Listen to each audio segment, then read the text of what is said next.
Matt is in a hurry to get the job done. He does not inspect his gear. While repositioning himself, he slips and falls. His damaged lanyard does not hold, and it costs Matt his life. John anchors the wrong way to the I-beam. He figures it will be enough to hold him if he slips a little, and he's not going to fall anyway, right? It turns out to be a costly mistake, and John pays for it dearly. Dan's working without any guardrails or fall protection. That's a recipe for disaster. Dan will never see his daughter grow up.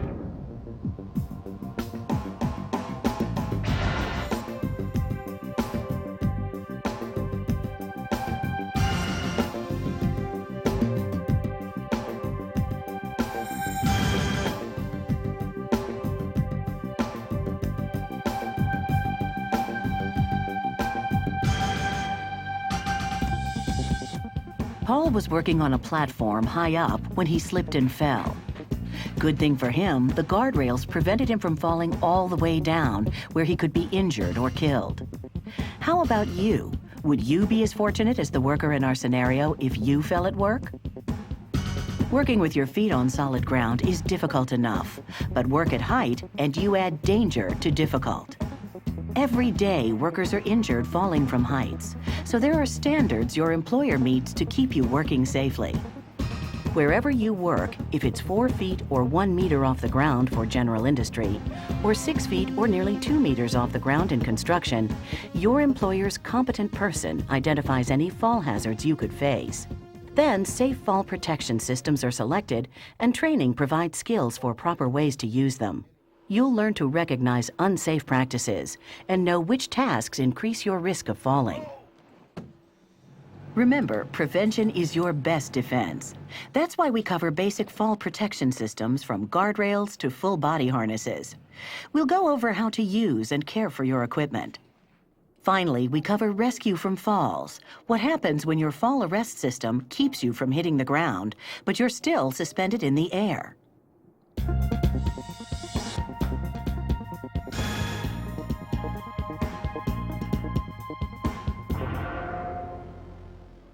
Stay behind guardrails. This worker needed a pair of gloves and foolishly took a chance going over the guardrail. That action had deadly consequences. Inspect your work area before starting. Chances are you'll find properly installed handrails on the stairs and guardrails on any open side or edge of your work site. Handrails are there for your protection. Always put one hand on them to keep from slipping. If you don't see proper handrails or guardrails, let your competent person know before entering the work site. The standard guardrail is 42 inches or a little over a meter above the walking working level. Its height can vary depending on your facility. A mid-rail is installed halfway between the top rail and the walking working surface, unless there is a wall at least 21 inches or a half meter high. The maximum opening between the rails can't be larger than 19 inches or a half meter. If there's risk of material falling, screens or mesh are installed along the entire guardrail system. Since your employer wants you to put your hand on the handrail, it will be smooth enough not to cut you or snag your clothing. If the perimeter is marked by a wire rope, you'll see flags about every 6 feet or 2 meters to remind you of the fall hazard. Remember, flagging does not have the capacity to prevent a fall. It's just a warning. The guardrail is there with the hope it prevents a fall over the edge. We say hopefully because while the rail must absorb 200 pounds or 91 kilos of vertical or horizontal force, the force of a fall plus the added weight of your tools, it might not keep you on the surface. The purpose of a guardrail is fall prevention. Do not bet your life on it.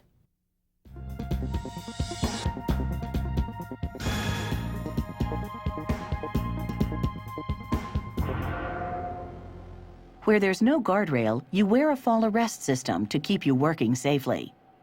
It includes a certified anchorage, lanyard, full body harness, and connectors such as snap hooks and D-ring. Before you ever use a harness, you'll be trained to put it on and adjust the straps for safety. First, inspect it for frayed webbing, broken fibers or cuts, distorted or discolored D-rings, cracks, rough or sharp edges on metal parts, unusual wear where the buckle attaches, tongue and grommet condition, as well as a safely working buckle. If it's safe to use, hold the harness by the back D-ring and shake the straps into place. Release buckled straps and slip them over your shoulders so the D-ring is located in the middle of the back between your shoulder blades. Pull the leg strap between your legs and connect to opposite end. Waist strap should be tight but not binding. Connect the chest strap and position it in the middle of your chest. Check the harness to verify it's snug but allows full movement. Always have a buddy give you a final check to make certain equipment is in the right place and not twisted or working incorrectly. This system works only if you know how all the components work together to stop a fall.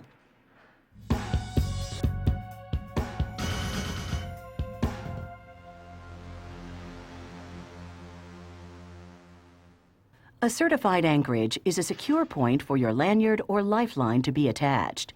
It should be able to support at least 5,000 pounds or 2,300 kilos, or twice the impact force of a worker free-falling 6 feet or 2 meters. Certified anchorages must be designed by a qualified person, so verify this with your competent person. There are no 100% rules of thumb, but try to visualize the anchor holding a 3/4-ton truck. Also, in eyeballing an anchorage, keep in mind nearby structural components, machines, or systems being supported from that same area. Your certified anchorage is used only to secure a fall arrest system and not to support or suspend platforms. If the anchorage is not designed to accept a lanyard or lifeline, you'll need to attach an anchorage connector. This is a device designed to provide a secure attachment, such as a connector strap, D-ring connector, beam connector, and beam trolleys. Unsafe anchorages include guardrails, hoists, conduit, hangers, or anything that's already holding you up, like most scaffolding. Whatever you anchor to, it must be compatible with your lanyard or lifeline and appropriate for your work. Always try to anchor directly above to reduce risk of swing fall. And your anchorage must be high enough to keep you from hitting the surface below if you fall. Keep in mind equipment, walls, or other items you might swing or fall into on your way down.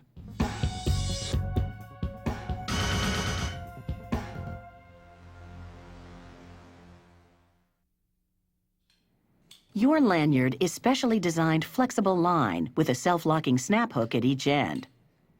One snap hook connects to your full body harness, and the other connects to your anchorage or self-retracting lifeline. Lanyards come in a variety of designs and intended use applications. A shock-absorbing lanyard extends out to 3.5 feet, or about 1 meter, to absorb the arrest force. Because of the extra length, add the extra length of the fully extended lanyard to the distance from the D-ring to your feet before depending on this type of fall arrest system. There are several types of lanyards. You'll use the ones most appropriate for your work site. A self-retracting lanyard has a drum-wound line that unwinds and retracts as you move. If you fall, the drum immediately locks. While a self-retracting lanyard gives you more freedom to move than a shock-absorbing lanyard, be careful to work below your anchorage to avoid swing fall effects and serious injury or death. Just like lanyards, there are several types of lifelines to choose from. Your lifeline is a wire connecting a carabiner to your lanyard, either shock-absorbing or self-retracting. A vertical lifeline's rope grab allows you to move up and automatically locks if you fall. Your rope grab must be compatible with your lifeline and installed correctly. Keep the rope grab as high as possible on the lifeline and the lanyard between the rope grab and full body harness as short as possible. When the lifeline is horizontal, it allows you to move around more freely because it stretches between two horizontal anchorages. However, if it's not installed properly, it can fail at the anchorage. Because of this danger, a horizontal lifeline is designed, installed, and used only under the supervision of a qualified person. Before you and a coworker attach to the same horizontal lifeline, check with your competent person to see if it's designed for multi-worker use.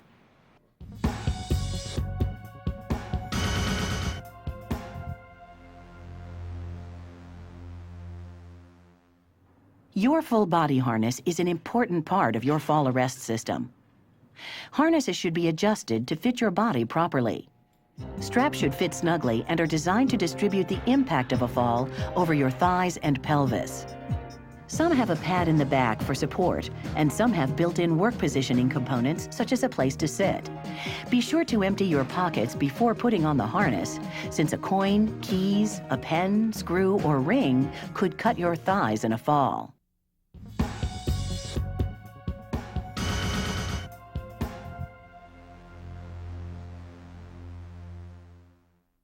Connectors hook all the parts of your fall arrest system together. You'll use a drop-forged self-locking snap hook with your fall arrest system. These hooks have a self-locking keeper that won't open until you unlock it. However, the keeper can break if enough weight is pressed on it, so keep your D-ring, anchorage, and other attachments in the hook and not against the keeper. Some manufacturers recommend hooking to the round end of the snap hook to avoid keeper problems. These manufacturers say that the round end capacity is equivalent to that of the snap hook. You don't tie knots in lanyards, lifeline rope, self-retracting lanyards, or vertical lifelines to shorten or lengthen them. Knots weaken your connection by up to 50%. Also, don't tie your lanyard or lifeline directly to I-beams, since the beam edge will cut the rope or webbing. Keep your anchorage point as close above you as possible. When you move your anchorage point, but stay connected 100% of the time. Think about swing fall when you connect your system, and remember to add enough clear height distance for your fall arrest system.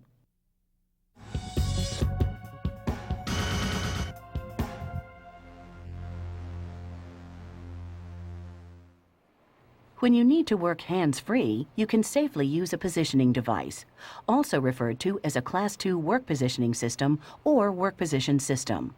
Free fall in a work positioning device is limited to a 24-inch or half-meter free fall. Work positioning devices are not fall arrest equipment. You also need to wear a fall arrest system when working at heights. A positioning device includes safe anchorage, connectors, and body support. You can also use a full body harness with side D-rings or a single D-ring in the front. Your personal fall protection equipment works only if you use it properly and take care of it. Be sure your equipment is in good working condition before you put it on or use it. Always inspect components of fall arrest and positioning device systems thoroughly.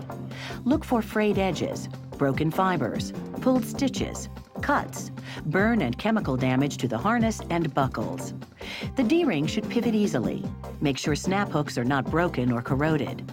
They must open and close easily. Inspect your self-retracting lanyard, vertical lifeline, lanyard, and horizontal lifeline each time before you use them.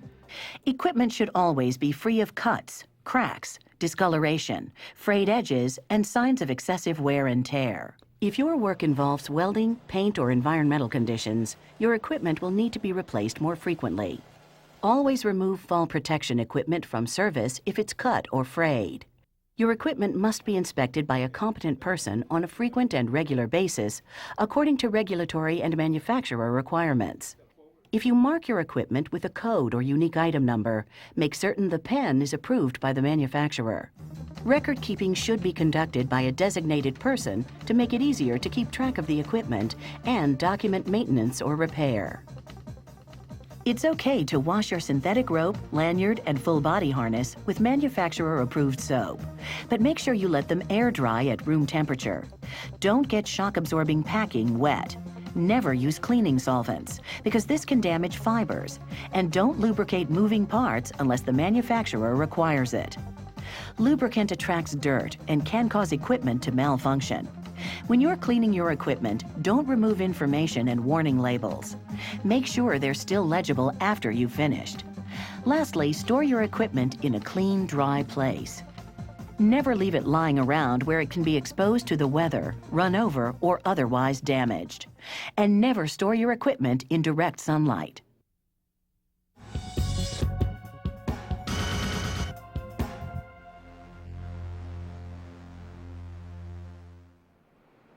So you wear the right stuff and you fall. What happens is you swing from high up. Government authorities require prompt rescue, so your employer must have a written rescue plan to get you back to Earth safely. Before any work at height begins, a competent person pre-plans for the worst-case scenario. After a fall hazard is identified, the competent person checks to see if hazards can be eliminated or controlled. If not, you'll be provided with adequate equipment and training to arrest the fall. Then your employer adds life-saving steps to get you down to the lower level and on to receive medical attention. The first level and most preferred method is self-rescue, which means if you fall, you can climb back up or lower yourself to safety unassisted. The second level of rescue is coworker assisted. Any rescue event requires a written rescue plan and specialized training. You may need step ladders, a rope or wire ladder, scissor or aerial lift. This equipment is very useful, but only if it extends high enough to reach a fallen worker. And the equipment must be dedicated to fall rescue at that site, so you aren't suspended waiting for someone to drive it over to you. You'll also think about seasonal and environmental conditions, since what works in summer may not work in the winter. The third level of rescue is advanced. This means you are not able to rescue yourself, and an authorized rescuer can't get you down. So a trained technical rope rescuer who is notified ahead of time must be used. It's always very important for you, co-workers, and your supervisor to know your part in the rescue chain of command. When rescue decisions must be made, you need to know who notifies the competent rescuer. Remember, potential for injury increases as you hang in your harness, so you can't afford to wait for the community rescue squad to appear. Some local and volunteer fire rescue squads may not be adequately trained or have the necessary rescue equipment. Your rescue plan is critical and must be pre-planned and reviewed before any work at height begins. Your site should have on-site trained authorized rescuers. This team accesses a fallen worker for rescue and applies their special technical rope training and high-angle rope rescue. Authorized rescuers must be notified before work begins and be present during work at height or able to respond in 2 to 3 minutes. Motionless suspension is dangerous. Speedy, safe recovery techniques are vital for every operation. Then there's first aid. The specially trained rescue medical team has access to a first aid kit. Supplies are clearly marked and easily available. Make certain the competent rescuer is notified and present, since some injuries may be substantial or require assistance. If possible, fallen workers should move around slightly to increase circulation. Trauma straps can help relieve stress while awaiting rescue. Before you begin working at a height, take a look at your rescue plan to review and verify the rescue equipment is in place. Your rescue plan lists who to call with their contact numbers. It identifies rescue equipment like aerial lifts and ladders. It indicates appropriate certified fall arrest and rescue anchorages. Verify with your competent person and rescuer it's what you need.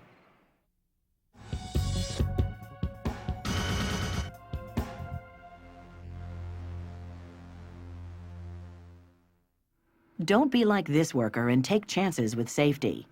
Make the right connection and hook up with fall protection. One bad move and you could be on your way down with nothing to arrest your fall. Your personal safety is what it's all about. We covered most of the types of fall protection you'll meet at your facility, how to use it, how to maintain it, and what to do before you go up to ensure a safe rescue if you need it. The missing elements are you and the right attitude to keep you and coworkers safe. By taking falls seriously and being willing to prepare with the right training, practice, and a winning attitude, you can work safely at heights.